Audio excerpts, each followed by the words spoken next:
Good morning, students. Before starting um, this exercise or solving this exercise, we have to learn few formula. Number first, if A and B are independent events, कैसी होंगी? Independent event होंगी. If A and B are independent events, तो क्या हो जाएगा? P A intersection B, मतलब A और B का जो intersection की probability होगी वो P A into P B हो जाएगी. किसके इक्वल हो जाएगी? P A into P B हो जाएगी. Next है, if A and B are mutually exclusive events are mutually exclusive events वो इवेंट्स होती है जिनका इंटरसेक्शन 5 होता है, मतलब जिनके इंटरसेक्शन में कोई भी एलिमेंट्स नहीं होता, नल सेट होता है, और इनकी प्रोबेबिलिटी क्या होती है? जीरो होती है. नल इवेंट म्यूचुअली एक्सक्लूसिव इवेंट्स की प्रोबेबिलिटी क्या होती है? जीरो होती है. अब हमारे पास एक फॉर्मूला था P A union B equal to P A plus P B minus P A intersection B. If A and are mutually exclusive events तो क्या हो जाएगा? P A intersection B equal to zero हो जाएगा. तो इस फॉर्मूले में लगाएंगे तो हमें मिलेगा P A union B equal to P A plus P B minus zero. तो ये हो जाएगा P A union B equal to P A plus P B. ये एक फॉर्मूला हो जाएगा म्यूचुअली एक्सक्लूसिव इवेंट्स के लिए. नेक्स्ट, अगर P A dash intersection B dash, अब A dash intersection B dash का मतलब होता है P probability of neither A और नॉर बी, मतलब ना तो इवेंट ए हो रही है और ना ही इवेंट बी हो रही है. तो ये क्या हो जाएगा? पी ए यूनियन बी का होल डैश. यहाँ पर हमने डिमॉर्गन्स लॉ यूज किया है, जो कि 10th क्लास में आपने डिमॉर्गन्स लॉ पढ़ा है. डिमॉर्गन्स लॉ क्या होता है? डिमॉर्गन्स लॉ होता है A dash intersection B dash तो इक्वल टू हो जाता है ए यूनियन बी का होल डैश. एक और होता है A dash union B dash तो ये हो जाता है ए इंटरसेक्शन बी का whole dash. This is known as De Morgan's law, right? तो ये हो गया क्लियर. अब यहाँ पर एक फॉर्मूला और है in union that is P A dash union B dash equal to क्या हो जाएगा? पी ए इंटरसेक्शन बी का whole dash using De Morgan's law. अब होल डैश है तो ये one minus P A intersection B हो जाएगा, क्योंकि आपको पता है कि P A plus P A dash क्या होता है? वन होता है. वन होता है. क्लियर? ओके. इसके अलावा वन फॉर्मूला और है जिसे हमें रीड करना है. Look here. Probability of at least event A, probability of at least event A, at least event A plus probability of not A equal to कितना हो जाएगा? 1 हो जाएगा. Clear? probability of at least event A plus probability of not A equal to कितना हो जाएगा? 1 हो जाएगा. Now we have to solve question number first. Here it is given you PA equal to 3 upon 5 and PB equal to 1 upon 5. Then we have to find out the probability of A intersection. भी अब यहाँ पर दिया हुआ A and B are mutually independent event. Mutually independent event है तो जब independent event है तो यहाँ पर क्या हो जाएगा? P A intersection B equal to P A into P B, right? तो पी ए की वैल्यू कितनी? 3/5 और पी बी की वैल्यू 1/5. तो हमारी प्रोबेबिलिटी कितनी हो जाएगी? 3/25, right? Next question number 2.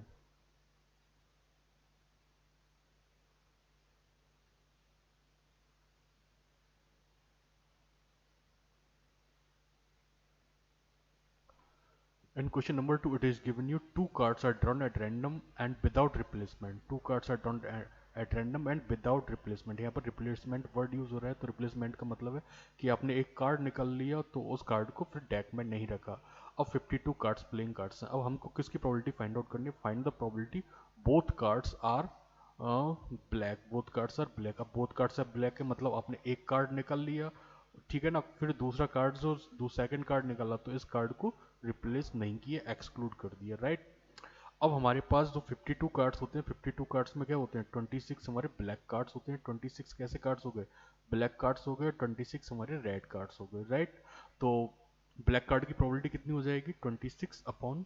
26/52 that is 1/2, right? अब आपने क्या किया है कि पहले आपने आपने इवेंट ए एज्यूम कर ली. First card is black. First card क्या है आपका? ब्लैक है.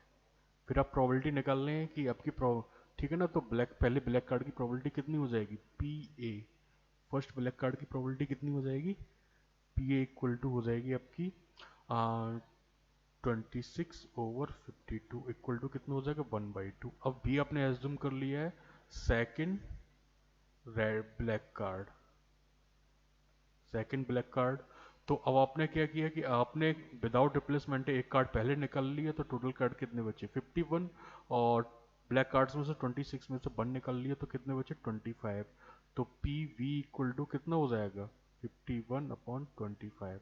तो हमारी जो रिक्वायर्ड प्रोबेबिलिटी है कितनी हो जाएगी 1 अब यहाँ पर एंड वर्ड यूज हो रहा है एंड, ठीक है ना, एंड वर्ड यूज हो रहा है और एंड वर्ड के लिए आप क्या यूज करते हैं मल्टीप्लाई, मतलब पी ए फर्स्ट कार्ड की प्रोबेबिलिटी एंड सेकेंड कार्ड की प्रोबेबिलिटी, राइट। तो यहाँ पर क्या हो जाएगा P A into P V, clear. तो ये 1/2 इंटू 25/51 दैट इज 25/102 आंसर हो जाएगा, right. Question number third,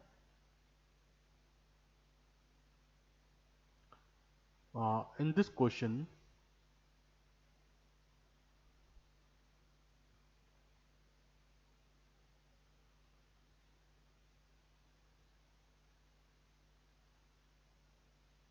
now look, a box of oranges is inspected by an examination 3 randomly selected oranges, ठीक है ना। 3 ऑरेंजेस निकालने, अगर वो तीनों ऑरेंज कैसे होते हैं, सही होते हैं, तो बॉक्स कैसा हो जाता है अप्रूव्ड हो जाता है सेल के लिए, और अगर नहीं होते हैं तो रिजेक्ट हो जाते हैं। The probability that a box containing 15 oranges out of which 12 are good and 3 are bad only be approved for the sale. तो मतलब हमें सेल के लिए निकलना है, मतलब हमें गुड की निकालनी है, तो हम क्या करेंगे, ए इवेंट फर्स्ट ऑरेंज कैसा है गुड, बी किसकी इवेंट्स हो जाएगी सेकंड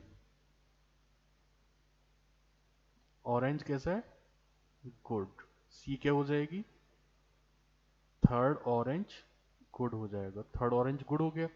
अब जब यहाँ पर हमारे पास कितने का टोटल कितने हमारे 15 एप्पल्स हैं, राइट, और उसमें से गुड कितने हैं 12 है, राइट। और इवेंट कैसी है विदाउट रिप्लेसमेंट, विदाउट रिप्लेसमेंट। तो पी ए अगर हम निकालते हैं तो पी ए कितना हो जाएगा 12 हमारे राइट हैं 15 हमारे ये हो गए। अब विदाउट रिप्लेसमेंट है तो पी इवेंट के लिए कितने हो जाएंगे राइट कितने हो जाएंगे 11, तो पी वी इक्वल टू कितना हो जाएगा 11 ओवर, अब यहाँ पर बचेंगे 14। और पी सी निकालेंगे थर्ड के लिए निकालेंगे तो ये कितनी हो जाएगी, अब हमारे पास राइट कितने 10 और ये कितने बचे 13, टोटल कितने बचे 13। अब हमें तीनों की निकालनी है कंबाइंड, मतलब P A and P V and P C. तो इसके लिए हम क्या यूज करते हैं एंड के लिए मल्टीप्लाई वर्ड यूज करते हैं, पी वी इंटू क्या हो जाएगा पी सी। तो इसका आंसर कितना हो जाएगा 12/15 इंटू 11/14 इंटू 10/12, अब 10/13 after solving we can get the answer. जो भी आंसर आएगा वो कितना हो जाएगा अप्रूव्ड के लिए रिक्वायर्ड प्रोबेबिलिटी हो जाएगी। तो हमने जब कैलकुलेशन किया है, तो हमारा आंसर आ रहा है 44/91, so therefore the probability that the box is approved for the cell is 44/91, right। Question number 4, in this question it is giving you a fair coin and an unwise dice are tossed. A fair coin and an unwise dice are tossed. Let A be the event that had appeared on the coin, and B the event 3 on the die. Check whether A and B are independent events or not. A are independent events or not, right? तो जब आप एक coin को toss करते हैं तो head आता है, राइट। फिर आप एक डाई को रोल करते हैं तो क्या हो जाएगा, एक इवेंट्स हो जाएगी कि हर हेड के साथ क्या हो जाएगा, इवेंट्स हो जाएंगे H1, H2, H3, H4, H5 and H6 हो जाएगा।